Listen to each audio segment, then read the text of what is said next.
There's a couple new Nintendo Switch stories we need to talk about today, starting with two separate projects getting officially confirmed delays that will be affecting Nintendo's 2022 product lineup. Then the big talking point for today's video has to do with arguably Nintendo's biggest holiday 2022 games release getting a huge round of leaks surfacing online, and we have to break down how credible these leaks are and what to expect from the project going forward. What's up, Nation? If it's your first time on the channel, make sure you join Sunbro Nation by subscribing below, hit the like button on this video if you enjoy it today, and make sure you turn on your bell notification icon so you're kept up to date with all the newest gaming news. Now, as I mentioned, guys, we are unpacking a couple different stories today, the first of which has to do with two separate product delays that will be affecting Nintendo's 2022 lineup, and one of which has to do with a very interesting situation around a hard-to-get collector's edition being for Xenoblade Chronicles 3, and the other actually has to do with a title that we were expecting to launch on the Nintendo Switch in 2022 that now looks like it is confirmed for a 2023 release instead. And to kick off this conversation, I want to first hop over to VGC and discuss Xenoblade Chronicles 3 Special Edition product delay that has surfaced, and a breakdown of what Nintendo's doing to remedy the issue, because it's actually a very interesting one. Now, to be clear, before we read through this article, to my knowledge, this is only taking place and affecting the UK at this point in time, and hopefully the North American release can still remain on schedule, but it sounds like there were some logistical issues, and they are making an interesting pivot with how you will purchase this. So to get on the same page, let's quickly read through this detailed typed up article together.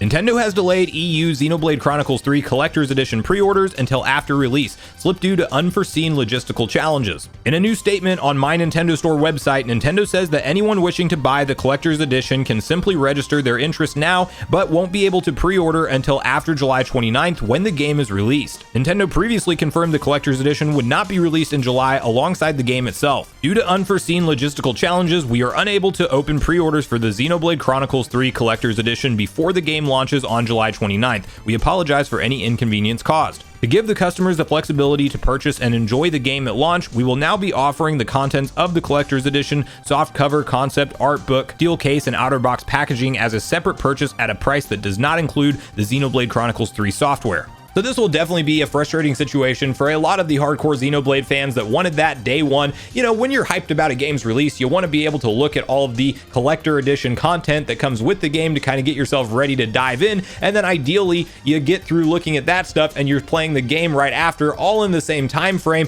And that clearly did not happen. And there is a broader conversation you can have with how Nintendo's been doing their collector's editions recently, as locking them only behind the My Nintendo Store not really being the ideal way. You want to have multiple retailers that you can go track this thing with, which even with that, I mean, we see it like with things like the PlayStation 5, Xbox Series X and S, things get scalped in today's day and age, and things are mainly sold online, and gone are the days of if you really wanted something, you could go to a midnight release and line up ahead of time and secure your spot, or secure your hard to find item rather. And I definitely can see that there are some valid complaints out there with how Nintendo's handling these things, as if I was affected by this on something like a Zelda Breath of the Wild 2, that if it has a ridiculous asking price for a collector's edition, I'm still gonna pay it, and I'm still going to figure out a way to somehow find it. And if I found out that that collector's edition is not going to be available for me to even pre-order until long after the game is launched, like, yeah, I'm going to get frustrated about that. And I definitely think Nintendo needs to do a better job at planning these launches with any bonus content and bonus pre-order items that you get ahead of time. And definitely for the hardcore collectors out there, you don't want to have news like this surface. And I do also wonder if part of this was accelerated by the fact that Xenoblade was originally going to be launched later in the year, then got moved up due to Nintendo just sliding around the puzzle pieces with how they wanted their 2022 games lineup to look. So that's definitely could be a factor. And the one area where I will give them kudos is the fact that they are not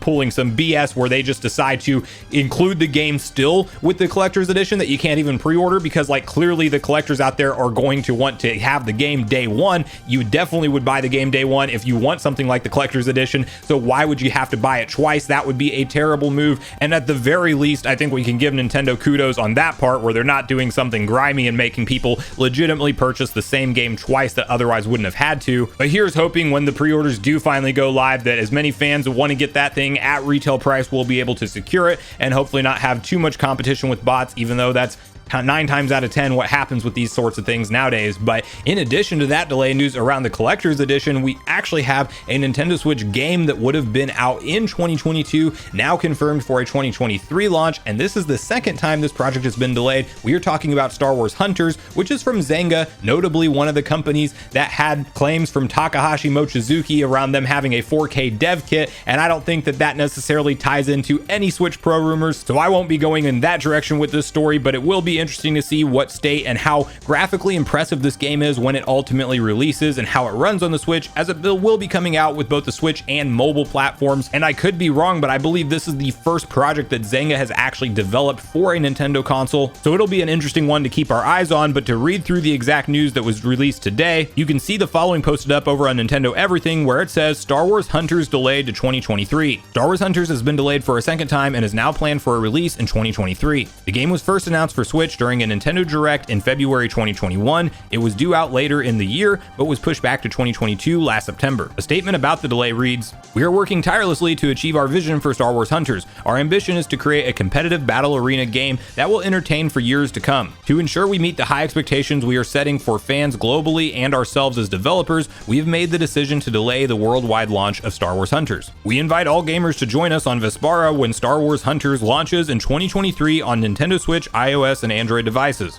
So while I'm not the biggest fan of online battle arena style games, I will at least keep my eye on this one, as it will be free to play at launch on Nintendo Switch. Of course, with gacha games, you can expect to spend money in other ways if you really get into it, but with something that has a Star Wars skin, and I'm obviously a Star Wars fan, I will at least give this one a look and see how the gameplay feels, and ultimately see if that visual quality really does impress and run very well, and hopefully things like 60 FPS are intact on the Switch. And at the end of the day, even though delays are never fun, I would always rather see a game launch in a fully working state at release than release a half-baked product that clearly just needed more time to get bug fixes done and thorough Q&A testing, because we all know that a first impression on a video game is how the larger fan community always remembers it. And even if you go back and fix it years and years later, like we're still looking at Cyberpunk 2077, it's never going to be viewed as that great gameplay experience and one that you'll recommend to your friends and hop online and play through all the time. If there is a lot of problems out of the gate, it's never the same, even if it's patched down the road. So I want to hear from you guys on both of these delay situations and Nintendo's 2022 product lineup changing, and how you feel about all this in the comments down below.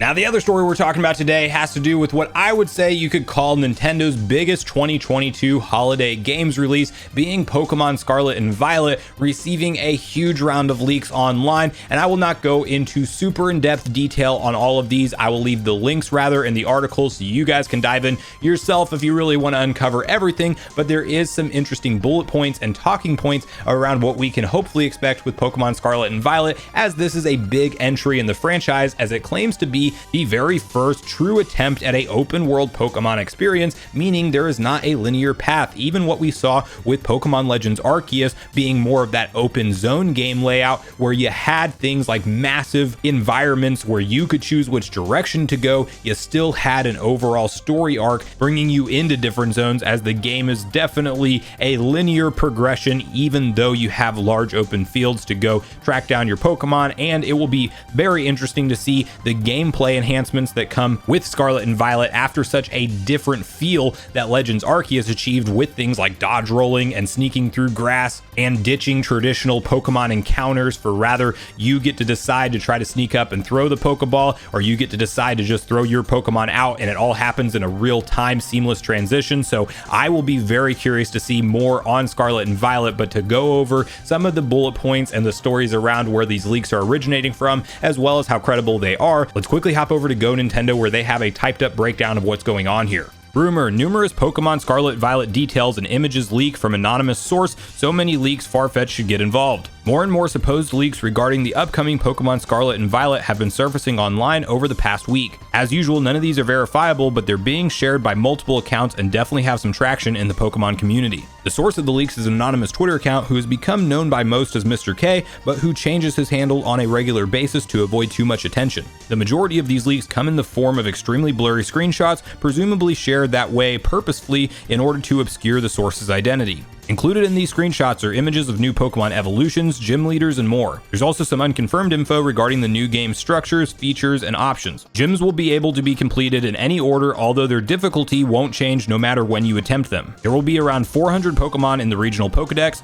No previous generation starters will be included. A special new item will give Pokemon a crystal aura, boosting a single type for use in battle temporarily. Now, it appears that these leaks are coming from some kind of playtester, as if you do look into the images yourself online, you can see very strategically blurred areas of the screen, most likely to hide their own identity and however they would be traced from the Pokemon Company as the source of these leaks, which I'm sure the Pokemon Company is absolutely looking into viciously, because they are not a fan of leaks and they definitely go after them when they are out there. And it's really one of those things that some people like to know information around the game ahead of time, and other people would rather just wait until the gold version of the game is in their hands and they can experience everything themselves. It is hard to go into a game truly blind in the current day and age, but I'm definitely ready for some kind of new trailer and new update around Scarlet and Violet. It definitely feels like we're around that time that we should be able to expect something from Pokemon Company soon, where hopefully we get some concrete confirmation around some of these claims. One thing that did stick out to me is if the gyms are all completable in any order, but the difficulty does not change in those gyms, like, is it just you're straight up going to fail if you go to the final gym out of the gate? Is there zero possibility of doing it? I will be curious to see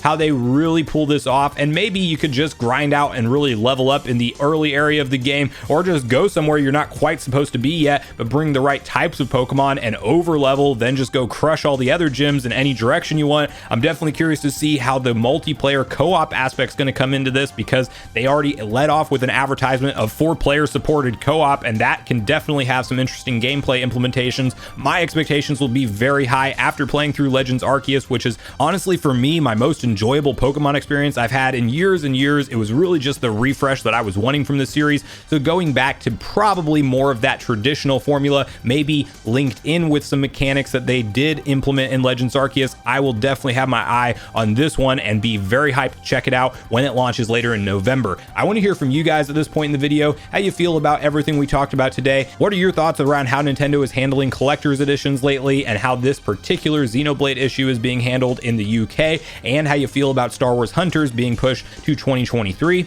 And definitely share with me where your hype levels fall for Pokemon Scarlet and Violet. What are some of the mechanics that you really want to see focused on in this game? Or are you like me and you were more a fan of the fast action paced gameplay style of Legends Arceus, or are you ready for this to go back more to a traditional mainline formula that Pokemon games have been known for, just with that open world element involved? So regardless of all your thoughts and feelings on everything we talked about today, I do look forward to hearing from you all in the comments down below before you leave the video, as I do look forward to getting a back and forth conversation started with you all around these topics. Go watch the weekend video next if you haven't already, where we boot up Zelda Ocarina of Time, the native PC port known as Ship of Harkonnen, and have a broad discussion of all of the enhancements that are currently available as part of that project and what to expect in the future. Also, make sure you like, subscribe, turn on your notification bell, and I will see you guys in the next video.